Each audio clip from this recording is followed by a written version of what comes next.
All right, Dave, coming in at number 3 now. A chaotic scene at a Family Dollar after a man is shot in the parking lot. This happened near the intersection of Schoolcraft Avenue and Frontage Road. The person behind the trigger, a bounty hunter who we're told was after a man who didn't show up to court. 7 Action News reporter Rudy Harper live at DPT headquarters with what we know tonight. Rudy. And Dave, it's a complicated story with many layers, and police have released very few details. At this time, we do know that person who was shot is in serious condition at a hospital. A child was also in the car that he was in that was shot up.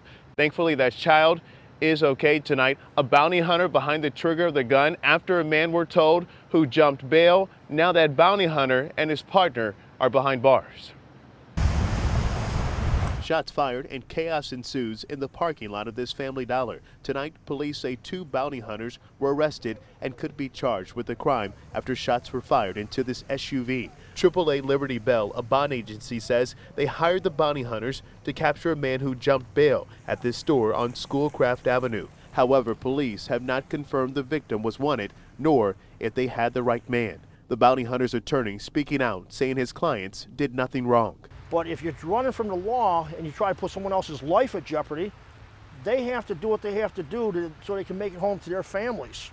Bounty hunters operate outside of law enforcement. In this case, police say 3 people, including a child, were inside this SUV when the back window was shot out. Police also say the 29-year-old victim was the only person in the SUV struck by gunfire. Employees at this Family Dollar say one of the bounty hunters approached the victim after he left the store. That's when an altercation took place and the victim got into his car. The employees say then a second bounty hunter pulled a truck behind the victim's SUV to block his escape, and then shots rang out. The bounty hunter's defense attorney says his client was behind the car and his life was in danger. If Mike would not respond with a gunshot, the individual may have killed Mike.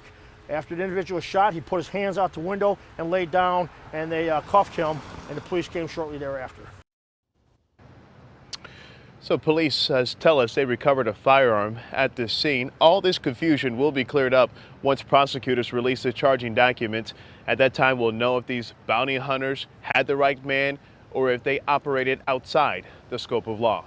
Live at DPD headquarters, I'm Rudy Harper, 7 Action News. All right, thank you so much, Rudy.